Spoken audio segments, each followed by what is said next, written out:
कोई भी माता पिता अपने बच्चे को कभी भी गलत शिक्षा नहीं देते हैं और उसको समझाने की और आगे बढ़ाने की, इस दुनिया में क्या होता है वो समझाने की कोशिश करते हैं।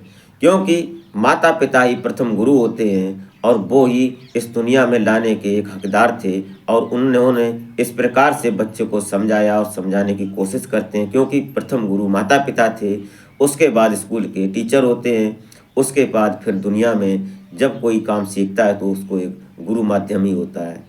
दोस्तों, इस कहानी में आज जो मैं आपको सुनाने जा रहा हूँ, ऐसा कुछ नहीं होता है, ठीक इसके विपरीत होता है। क्योंकि एक माँ जो महिला दरोगा होती है, वो अपने बेटे को गलत राह पर चलने की एक सीख ऐसी देती है कि उस सीख ने पूरे उत्तर प्रदेश में जब ये बात गूंजी तो आज एक कहानी मात्र बनकर रह गई। दरअसल क्या होता है इस कहानी में, इस घटना में, वो आप ज़रूर सुने और समझें। इस कहानी के माध्यम से आप तक पहुंचाने की कोशिश करेंगे हम, ताकि ये ऐसा होता है और ऐसा नहीं होना चाहिए। दरअसल ये जो लड़का होता है, ये लड़का एक महिला कांस्टेबल के साथ इस प्रकार से संबंध बनाता है और उसके बाद जब वो महिला कांस्टेबल प्रेग्नेंट हो जाती है, फिर जाकर ये बात कहीं ना कहीं सोशल मीडिया पर तैरती है। तो आप इस घटना में बराबर बने रहिएगा और घटना को समझते हैं। तो हमारे इस यूट्यूब मंच पर आपका बहुत बहुत स्वागत है। मैं आभार व्यक्त करता हूं, आपको नमन करता हूं आपके प्यार और सपोर्ट को। तो नमस्कार, आदाब, सत श्री अकाल। मैं अजय कोहली। आज की जो सच्ची घटना मैं आपको सुनाने जा रहा हूँ, ये घटना उत्तर प्रदेश का एक जिला पड़ता है कानपुर, और कानपुर का एक थाना क्षेत्र पड़ता है चकेरी। इस चकेरी थाना अंतर्गत एक परिवार में एक महिला होती हैं जो महिला दरोगा होती हैं, जिनकी ड्यूटी प्रेजेंट में लखनऊ मुख्यालय में होती है। और इनका एक बेटा होता है जो कि यूपीएससी की तैयारी कर रहा होता है। उसका सपना है कि वो एक बड़ी नौकरी करेगा और बड़ा पद हासिल करेगा, इसलिए वो पढ़ाई कर रहा है। लेकिन एक दिन ऐसा आता है कि एक महिला दरोगा जो थी, जिनका नाम अनीता यादव होता है, और इनका बेटा जो होता है नवनीत यादव, इन महिला दरोगा को एक दिन एक महिला कांस्टेबल से मुलाकात होती है चकेरी थाना में। तो वो महिला कांस्टेबल जो थी वो अंबेडकर नगर की रहने वाली होती हैं। अभी उसकी शादी नहीं हुई थी। अब ये जो नई पोस्टिंग थी उनकी कानपुर में, अब ये जब वहाँ मिलते हैं दोनों, तो दोनों महिला थी, एक महिला कांस्टेबल और एक महिला दरोगा। तो ये बताती हैं महिला दरोगा कि बेटे तुम बहुत सुंदर हो देखने सुनने में, और अगर तुमको कोई ज़रूरत पड़े, कोई बात हो, तो आप बेझिझक हमसे बात कर सकती हैं और हमें अपनी बात बता सकती हैं। और किसी भी चीज़ की ज़रूरत आपको पड़े तो आप मुझे बेझिझक बताइएगा और हम आपकी संभवतः हर कोशिश मदद करेंगे। ये सब बताने के बाद वो जो लड़की महिला सिपाही होती है, वो उस महिला दरोगा से इतनी इम्प्रेस हो जाती है कि दोनों में ऐसा रिश्ता बन जाता है जैसे कि वो एक परिवार का रिश्ता हो। एक दिन ऐसा आता है कि जो महिला कांस्टेबल होती है वो उस महिला दरोगा के घर घूमने आती है, और वहाँ जब आती हैं तो एक दूसरे का नंबर एक्सचेंज होता है। और जब वो महिला कांस्टेबल उस लड़के को देखती है, नवनीत यादव को, वो भी एक हैंडसम था और उसका मकान जो था वो एक बेहतरीन तरीके से बनाया हुआ था, एक बहुत अच्छा वीआईपी मकान था। ये सब देखने के बाद जो महिला कांस्टेबल होती है उसकी आंखें चकाचौंध हो जाती हैं, क्योंकि इस घर में उसने कई एक सपने देख लिए थे।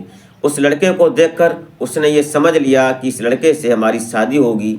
और इसका जो पिता होता है, पिता ड्यूटी के दौरान उसकी मौत हो जाती थी इसी कारणवश।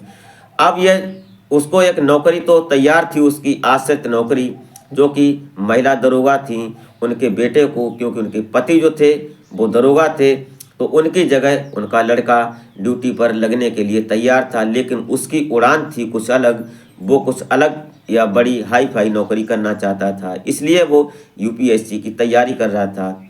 ये सब बातें होती हैं, चाय पानी होता है, और उसके बाद मुलाकात, और मुलाकात के बाद फिर आना जाना लग जाता है। अब ये महिला कांस्टेबल जो होती है ये उनके घर पर आना जाना शुरू कर देती है, और उस लड़के से इसकी मुलाकात होती है। धीरे धीरे एक दिन ऐसा आता है कि मार्च का महीना होता है, और 2-4 महीने पहले से इस मार्च के महीने में वो जो लड़की थी वो इसको फ़ोन करता है, नवनीत यादव उस लड़की महिला कांस्टेबल को, और अपने घर बुलाता है। और घर बुलाने के बाद उसके साथ जो जो चाय नाश्ता पानी होता है, जो कोल्ड ड्रिंक्स होती है, उस कोल्ड ड्रिंक्स में उसने पहले से ही कोई नशीला पदार्थ मिला दिया था। जब उस महिला कांस्टेबल ने उस ड्रिंक्स को पिया तो वो कुछ देर बाद बेसुध हो जाती है और नशे की हालत में फिर नवनीत यादव उसके साथ जिस्मानी खेल खेलता है, गंदा खेल खेलता है, और साथ में ही वो कुछ वीडियो क्लिप्स बना लेता है और कुछ फ़ोटो खींच लेता है। ये सब उसने अपने फ़ोन में कैद कर लिया था। अब धीरे धीरे ये सिलसिला आज शुरू हो गया, और जो महिला दरोगा होती हैं अनीता यादव, वो अपनी ड्यूटी पर थीं। आज इनके घर में सिर्फ यही दोनों थे, और पूरा जो गंदा काम किया इसने, वो सब होने के बाद जब वो अपने होश में आती है तो वो सोचती है, देखती है कि हमारे साथ ये सब क्या हुआ है। नवनीत यादव उसको बताता है कि कोई बात नहीं, ये सब हम शादी करने वाले हैं, हमारे बीच ऐसा कुछ गलत नहीं है, हम दोनों लोग पति पत्नी के रूप से हैं। अब वो चली जाती है और उसको सपना इतना बड़ा दिखाया जाता है कि वो लड़की अपने आप को समझ ही नहीं पाती है कि मेरे साथ क्या हो रहा है। आज से ये सिलसिला शुरू हुआ, फिर कभी रुका नहीं, और ये दोनों एक दूसरे के साथ जब चाहते थे, जब उनकी इच्छा होती थी, तो वो ये काम कर लिया करते थे। धीरे धीरे ये लड़की प्रेग्नेंट हो जाती है, और प्रेग्नेंट होने के बाद जब उस लड़की को ये महसूस होता है, अपने शरीर में बदलाव कुछ महसूस लगते हैं, तब वो जाकर नवनीत को बताती है और बोलती है कि मैं प्रेग्नेंट हो गई हूँ, अब शादी करो। नवनीत बोलता है कि अभी तुम इस वजन को ढोने के लायक नहीं हो, तुम अभी कमज़ोर हो, तुम ऐसा करो अभी अबॉर्शन करवा लो, उसके बाद जब बच्चा हम शादी करेंगे तो बच्चा तो हम बाद में भी कर लेंगे। उसको समझाने के बाद वो जो लड़की थी उसका बच्चा अबॉर्शन करवा दिया जाता है, और कुछ दिन बाद जब वो ठीक हो जाती है फिर वही खेल शुरू हो जाता है। ये सिलसिला चलता रहता है।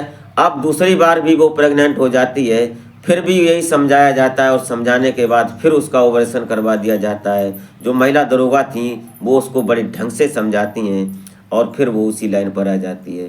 धीरे धीरे ऐसा उसके ऊपर इम्प्रेशन दिया, उसको समझाया, जो कि उस महिला जो सिपाही होती है उसने बैंक से 15 लाख रुपए का लोन ले लिया। अब जब लोन लेने के बाद अब जो पैसा था वो उस नवनीत यादव ने उसको इस प्यार में इस तरह से समझाया कि वो लोन का पैसा था उसने अपने अंडर में कर लिया। उसके बाद भी कहानी आगे बढ़ी, और जब उस लड़की ने ज़्यादा प्रेशर किया, उसने कहा कि मैं पुलिस में जाऊंगी, तुम्हारे ऊपर कंप्लेंट करूंगी अगर तुम हमसे शादी नहीं करोगे, ये सब।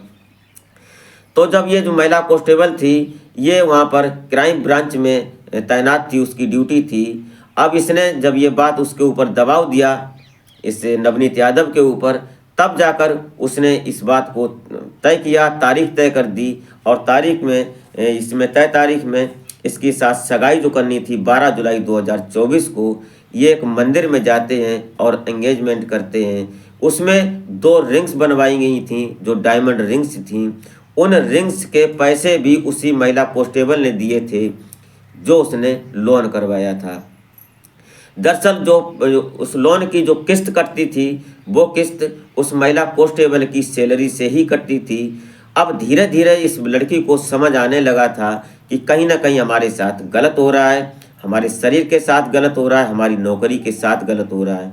ये बात जब धीरे धीरे उसने अपने आप में सोची तो उसने एक दिन दबाव बनाया।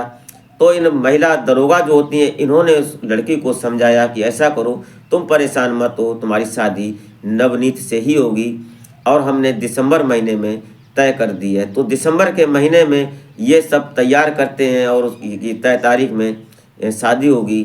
लेकिन दिसंबर का महीना आने से पहले उस लड़की की आंखें खुल जाती हैं, और वो जो लड़की महिला सिपाही होती है वो एक उच्च अधिकारी से शिकायत करती है थाना चकेरी के अंतर्गत। जब ये बात उस स्टाफ में पहुंचती है और जब उच्च अधिकारियों के पास पहुंचती है तो उस पर एक निष्पक्ष जांच बैठाई जाती है। उसके बाद जो पुलिस थी उस पर ये बात ऊपर से आदेश हुआ कि स्टाफ की बात है, इसमें निष्पक्ष जांच होनी चाहिए। ये बात जब पता चलती है महिला दरोगा अनीता को, तो अनीता यादव वहाँ से तुरंत फरार हो जाती हैं, और जो नवनीत यादव होता है वो भी मौका स्थिति से फरार हो जाता है। दरअसल पुलिस इसकी छानबीन कर रही है, आगे क्या होता है ये बात आगे पता चलेगी। दोस्तों, इस घटनाक्रम को सुनाने का उद्देश्य आपको हैरान या परेशान करना नहीं होता है, नहीं आपके दिल को ठेस पहुंचाना होता है, सिर्फ और सिर्फ एक सामाजिक संदेश होता है। सोशल मीडिया के अनुसार जो ये कहानी थी, स्टोरी थी, ये कानपुर की थी। आप इस घटना के बारे में क्या राय देना चाहते हैं वो कमेंट बॉक्स में आप ज़रूर दें। दोस्तों, आज के समय में किस पर भरोसा किया जाए और किस पर न किया जाए ये समझ पाना नामुमकिन है, क्योंकि आज का समय और ख़ासकर लड़कियां इस बात पर खासकर ध्यान दें, क्योंकि लड़कियां इम्प्रेस हो जाती हैं मीठी मीठी बातों में और उनके चक्कर में फंसकर उनके साथ कभी न कभी गलत हो जाता है। तो लड़कियां इस बात पर खासकर ध्यान दें। तो दोस्तों, इस घटनाक्रम में आप जो कहना चाहेंगे वो कमेंट बॉक्स में ज़रूर दें। तो मिलते हैं फिर नेक्स्ट वीडियो में, तब तक के लिए जय हिंद।